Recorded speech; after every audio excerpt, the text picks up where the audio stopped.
And in this session, we're going to learn about transpiration. Transpiration का मतलब plant में से वाटर का लॉस होना एरियल पार्ट्स में से basically in the form of water vapours. Transpiration और गटेशन या किसी और प्रोसेस में चाहे थोड़ा सा फर्क हो but there is a difference. Okay, ऐसा मत समझना कि स्टोमेटा सिर्फ लीफ पर मिलेंगे. स्टोमेटा लीफ की पीटियोल पर भी हो सकते हैं और जब मेरी स्टेम यंग होती है तो भी बेटा उसके स्टोमेटा काफी एक्टिव होते हैं. स्टोमेटा का दो फंक्शंस हैं बेटा यूजुअली, कि स्टोमेटा ही वो पोर है जिससे हाँ जी ट्रांसपिरेशन भी होगा, मतलब जिससे लॉस ऑफ वाटर भी होगा और जिससे मेरा एक्सचेंज ऑफ गैसेस भी होगा. They are not two different things. Hi everyone, I Dipali welcome all of you to Infinity Learn by Sri Chaitanya. And in this session, we're going to learn about transpiration. Beta, transpiration is a very simple yet broad topic to understand. अगर मैं transpiration की बात करूँ तो इसकी definition के अंदर ही 2-3 factors आते हैं. Transpiration का मतलब plant में से water का loss होना aerial parts में से basically in the form of water vapors, है ना. क्या होता है ट्रांसपिरेशन का मतलब? It is the loss of water from the aerial parts of the plant in the form of water vapours. क्योंकि मैं स्पेसिफिकली वाटर वेपर्स पे क्यों एम्फेसाइज कर रही हूं? क्योंकि हमें पता है कि पानी प्लांट से जब लूज होता है तो वो ड्रॉपलेट्स की फॉर्म में भी होता है, जिसे हम गटेशन का प्रोसेस बोल देते हैं. तो मैं आपको इतना बताना चाह रही हूं कि ट्रांसपिरेशन और गटेशन या किसी और प्रोसेस में चाहे थोड़ा सा फर्क हो but there is a difference. Okay, चलिए अब समझते हैं कि ट्रांसपिरेशन है क्या बेटा. समझते हैं कि ट्रांसपिरेशन है क्या.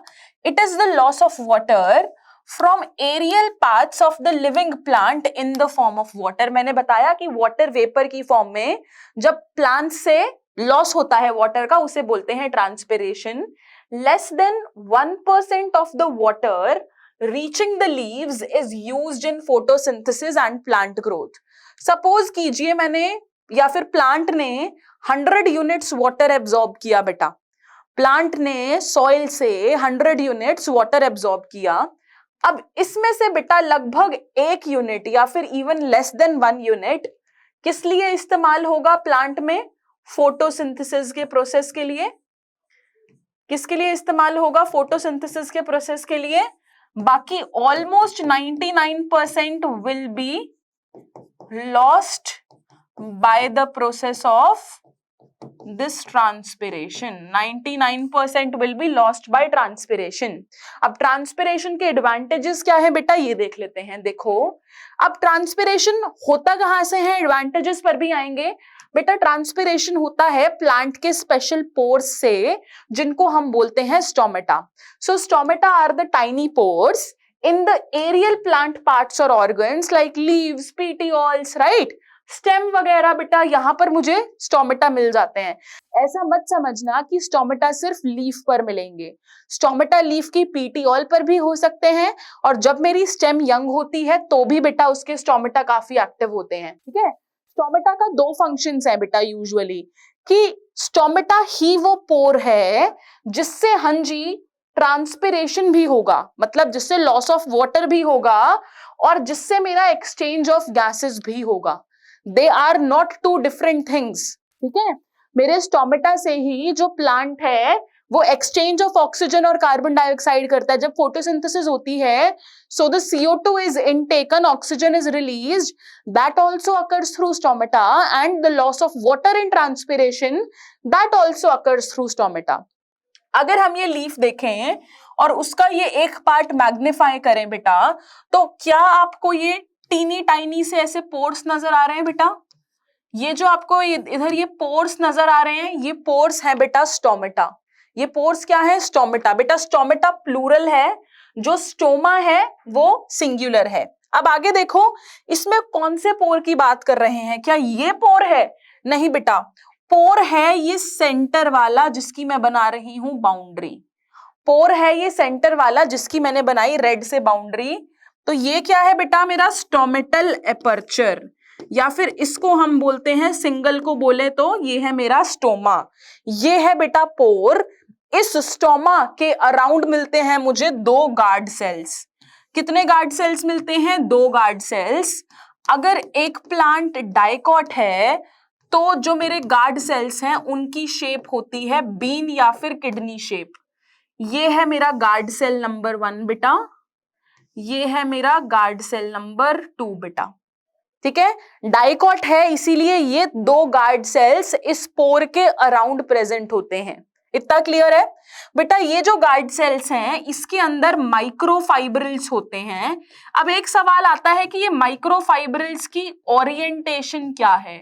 तो बेटा ये जो ओरिएंटेशन मैंने बनाई ये हम बोलते हैं कि माइक्रोफाइब्रिल्स की रेडियल ओरिएंटेशन है।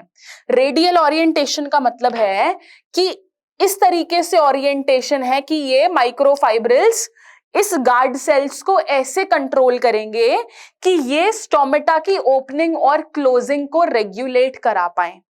फिर से सुनिए, इस सेंटर के पोर को बोला स्टोमा, उसके आसपास जो 2 बड़े से सेल्स दिख रहे हैं वो है गार्ड सेल्स।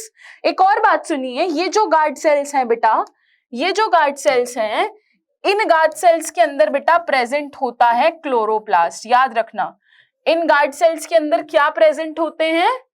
क्लोरोप्लास्ट। सबको पता है कि क्लोरोप्लास्ट में पिगमेंट होता है जिससे कि फोटोसिंथेसिस होती है। ठीक है, आगे देखो क्या बताया, इस गार्ड सेल्स के अंदर है रेडियल माइक्रोफाइब्रिल्स जो कि स्टोमेटा की ओपनिंग और क्लोजिंग में हेल्प करेंगे।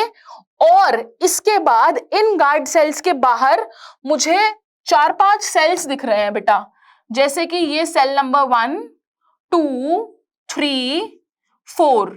बेटा इन सेल्स को हम बोलते हैं सब्सिडरी सेल्स। इन सेल्स को, जो गार्ड सेल्स के भी बाहर हैं, इनको क्या बोलते हैं? इनको हम बोलते हैं सब्सिडरी सेल्स। क्या बोलते हैं इन्हें? Subsidiary cells. अब हमें जानना है कि स्टोमेटल एपरेटस होता क्या है। तो बेटा जो मेरा स्टोमेटल एपरेटस होता है उसमें आता है मेरा पोर यानी कि स्टोमा, उसमें आते हैं मेरे गार्ड सेल्स बेटा, और साथ में सब्सिडरी सेल्स भी उसके अंदर ही आ जाते हैं। सब्सिडरी सेल्स भी उसके अंदर ही आ जाते हैं। इसका मतलब मेरा स्टोमेटल पोर, मेरे दोनों गार्ड सेल्स और उसके आसपास 3 से 4 लाइन करने वाले सब्सिडरी सेल्स सब मिलकर बनाते हैं स्टोमेटल एपरेटस। और इसी स्टोमा के थ्रू गैसेस का एक्सचेंज तो होता ही है, साथ में होती है बेटा मेरी ट्रांसपिरेशन। अब ये जानो कि अगर मेरा प्लांट डाइकॉट था तो गार्ड सेल्स हैं bean shaped. Guard cells are kidney shape भी बोल सकते हो बेटा, या फिर बीन शेप भी बोल सकते हो डाइकॉट्स के अंदर। यहीं जब मैं बात करती हूं मेरे मोनोकॉट्स की, यहीं जब मैं बात करती हूं मेरे मोनोकॉट्स की बेटा, तो जो गार्ड सेल्स हैं वो कैसे हैं? नजर आ रहे हैं? डंबल शेप्ड बेटा। कैसे हैं मेरे गार्ड सेल्स? डंबल की शेप में हैं। किसमें? बहुत सारे मोनोकॉट्स के अंदर। कैरेक्टरिस्टिक्स देखो, आगे देखो, respond quickly to turgor change. अब मैं अगर अपने गार्ड सेल्स की बात करूं तो कोई भी टर्गर चेंज को ये बहुत क्विकली रिस्पॉन्ड करेंगे। टर्गर चेंज मतलब बेटा जैसे ही इन गार्ड सेल्स के अंदर पानी भर जाएगा, सपोज करिए मैं आपको 2 केस बताती हूं। ये है मेरा guard cell, suppose it is full of water, इसमें बहुत सारा पानी है, तो जो गार्ड सेल्स हैं वो क्या करेंगे? स्वेल करेंगे। जब गार्ड सेल्स स्वेल करते हैं उससे मेरा स्टोमेटा हो जाएगा बेटा ओपन, उससे मेरा स्टोमेटा हो जाएगा ओपन। जैसे कि आपको ये नजर आ रहा है कि ये मेरा ओपन स्टोमेटा है। ये क्या है? मेरा स्टोमेटा बिल्कुल ओपन है बेटा, क्योंकि गार्ड सेल्स में पानी ज्यादा है, वो भरे हुए हैं। ठीक है, दूसरा केस देखो। दूसरा केस क्या है बेटा? अगर मेरे गार्ड सेल्स एकदम फ्लैसीड है, फ्लैसीड मतलब एकदम पिचके हुए, फ्लैसीड का मतलब क्या है? एकदम पिचके हुए। अगर गार्ड सेल्स के अंदर वाटर नहीं है तो मैं बोलूंगी कि गार्ड सेल्स कैसे हैं बेटा? फ्लैसीड है। तो इसका मतलब जो मेरा स्टोमेटा है वो कैसा है? क्लोज्ड है। देखो ये क्या है? ये क्लोज्ड स्टोमेटा रिप्रेजेंट कर रहा है। तो देखो दे हैव डिफरेंशियल थिकन्ड वॉल्स। अगर मैं गार्ड सेल्स देखती हूं बेटा तो डिफरेंशियल थिकन्ड वॉल्स का मतलब है कि जो उसकी इनर वॉल है वो ज्यादा थिक होती है आउटर वॉल के कंपैरेटिवली। ये देखिए, ये है इसकी इनर वॉल गार्ड सेल्स की, और ये है इनकी आउटर वॉल। क्या आप देख रहे हैं कि जो इनर वॉल है वो ज्यादा थिक है? इनर वॉल ज्यादा थिक है ना? इसी को बोलते हैं differential wall thickening. Presence of large vacuoles and chloroplast, very very important बेटा कि मेरे गार्ड सेल्स के अंदर क्लोरोप्लास्ट प्रेजेंट होते हैं, ये याद रखिएगा, ये इंपॉर्टेंट है बेटा। गार्ड सेल्स के अंदर क्या होते हैं? Chloroplast. Orientation of cellulose microfibrils is radial, ये मैंने आपको ऑलरेडी बता दिया है कि जो मेरे ये माइक्रोफाइब्रिल्स हैं गार्ड सेल्स के अंदर, इनकी ओरिएंटेशन रेडियल है ताकि ये स्टोमेटा की ओपनिंग और क्लोजिंग को कंट्रोल कर पाए। ठीक है, अब आगे देखिए, मैं बात कर रही हूं कि ट्रांसपिरेशन हो गई, स्टोमेटा के थ्रू होती है, वो देख लिया, स्टोमेटा का स्ट्रक्चर देख लिया, पार्ट्स देख लिए डिटेल में। अब उस ट्रांसपिरेशन का बेनिफिट क्या है बेटा? It supplies water for photosynthesis. Transpiration होगी पानी के अंदर, प्लांट के अंदर जब पानी कम होगा तो वो फिर और वाटर सॉइल से लेगा, तो it supplies water for photosynthesis. It transports minerals from the soil to all parts of the plant. अब बेटा इस चीज को मैं आपको समझाती हूं, इधर देखिए। सपोज कीजिए बेटा कि ये है मेरा एक प्लांट, ये है क्या मेरा? ये है मेरा एक प्लांट। बेटा इस प्लांट ने क्या किया? वाटर लूज किया ट्रांसपिरेशन के थ्रू। क्या किया? वाटर लूज किया ट्रांसपिरेशन के थ्रू। इसके बाद क्या होगा? अब सिग्नल जाएगा कि भाई यहां पर हो गया है पानी कम, क्योंकि पानी तो लूज हो गया ट्रांसपिरेशन से। तो बेटा अब इनको सिग्नल जाएगा पानी को ऊपर पुल करने का, पानी को ऊपर पुल करने का। जब पानी को ऊपर पुल किया जाएगा तो वाटर और मिनरल्स का भी ट्रांसपोर्ट हो जाएगा to all parts of the cell. तो एक तरीके से वाटर के लॉस से, यानी कि ट्रांसपिरेशन से, एक पुलिंग फोर्स क्रिएट हुआ जिससे कि वाटर के अंदर जो मिनरल्स डिसॉल्व थे वो through out the plant transport हो गए। अब हमें ये भी पता है कि इवेपोरेशन के प्रोसेस से कूलिंग होती है, so it cools the leaf surface sometimes 10 to 15 degrees by evaporative cooling। हमें पता है कि evaporation causes cooling, transpiration भी तो एक तरीके की evaporation है। जब ये होती है तो प्लांट को एक cooling effect भी मिलता है। It maintains the shape and the structure of the plant by keeping the cells turgid। जब तक एक लीफ के अंदर या फिर प्लांट सेल के अंदर पानी रहेगा, उसकी शेप और उसकी टर्जिडिटी मेंटेन्ड रहेगी। ठीक है बेटा, तो ये क्या थे? ये थे मेरे कुछ advantages for transpiration। We've finished off the topic everyone। Remember, whatever water plant absorbs from the soil, almost 1% or even less than 1% is used for photosynthesis and for plant growth। Rest is lost by transpiration। और transpiration से पानी के loss होने से काफी सारे फायदे हैं कि कूलिंग इफेक्ट मिलेगा, मिनरल्स और वाटर का ट्रांसपोर्ट हो जाएगा इस बहाने पूरे प्लांट के अंदर। इसीलिए बेटा transpiration is an essential process। I hope this is clear to all of you। I'll see you around everyone। Thank you so much।